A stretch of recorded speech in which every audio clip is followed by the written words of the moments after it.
J'ai l'insigne honneur de prononcer cette déclaration au nom des pays membres de la Confédération du Sahel, AES, à savoir le Burkina Faso, la République du Mali et la République du Niger. J'adresse nos chaleureuses félicitations à la présidence chinoise du Conseil de sécurité pour l'organisation de cette réunion publique consacrée à la protection des civils dans les situations de conflits armés.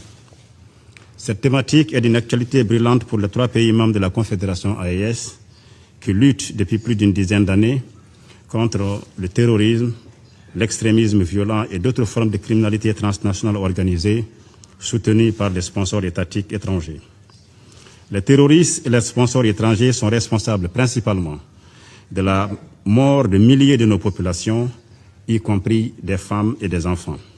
Au mépris du droit et des principes d'humanité, ces groupes criminels prennent pour cible des populations civiles sans défense, s'adonnant à des meurtres, des pillages, des déplacements forcés de populations, le saccage et la profanation des lieux de culte, le pillage et la destruction des productions agricoles, ainsi que le vol de bétail.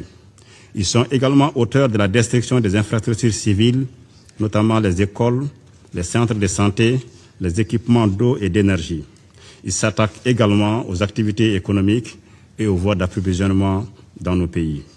Pour mettre fin à ces crimes transnationaux organisés et pour créer les conditions d'un développement durable au profit de des populations sahéliennes, leurs excellences le capitaine Ibrahim Traoré, président du Faso, chef de l'État, le général d'armée Assimi Goïta, président de la transition du Mali, chef de l'État, et le général d'armée Abdourahmane Tchani, président de la République du Niger, chef de l'État, ont décidé en toute souveraineté de mutualiser les efforts des 3 pays dans les domaines de la défense, de la diplomatie et du développement. Ainsi, sous leur leadership, les forces combattantes des États membres de la Confédération, ainsi que sa force unifiée, restent engagées, de jour comme de nuit, pour assurer la protection des enfants, des femmes et des personnes âgées, victimes civiles des exactions barbares et criminelles de ces terroristes et de leurs sponsors étatiques étrangers.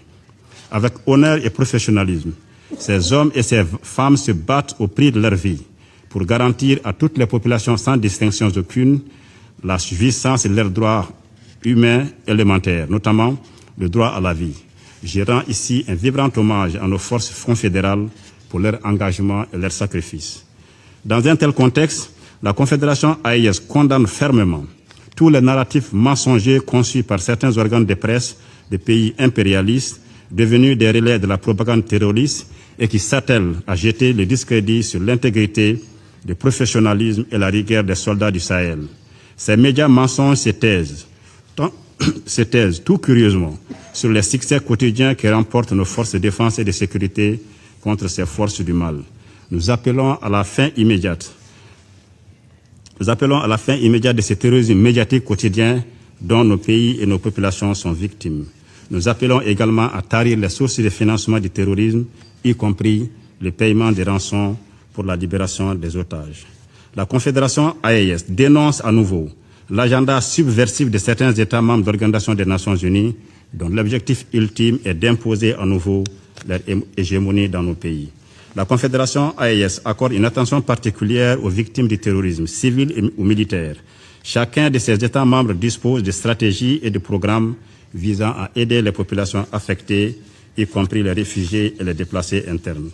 À cet égard, nous saluons la déclaration à la presse du 15 mai 2026, par laquelle le Conseil de sécurité, votre Conseil, condamne fermement les attaques terroristes coordonnées contre les villes, comme plusieurs villes maliennes, le 25 avril 2026, et exprime sa compassion et sa solidarité avec le Mali, son peuple et ses autorités. Le message de la Confédération AES se veut sans équivoque. Nos pays restent debout et déterminés à lutter contre le terrorisme international. Nous restons engagés pour la protection de nos populations civiles en toutes circonstances et dans le respect de nos engagements internationaux, en particulier dans le domaine des droits de l'homme et des droits internationaux humanitaires. Je termine en rendant un hommage appuyé à toutes les victimes du terrorisme, sahéliennes comme étrangères, civiles comme militaires, avec une pensée particulière pour les victimes des événements du 25 avril 2026 au Mali. Je salue la résilience admirable des populations sahéliennes face à la situation difficile que nos pays traversent. Enfin, je réaffirme la détermination des États membres de la Confédération AES à lutter contre le terrorisme et l'extrémisme violent dans notre espace commun. Je vous remercie.感谢马里代表的发言。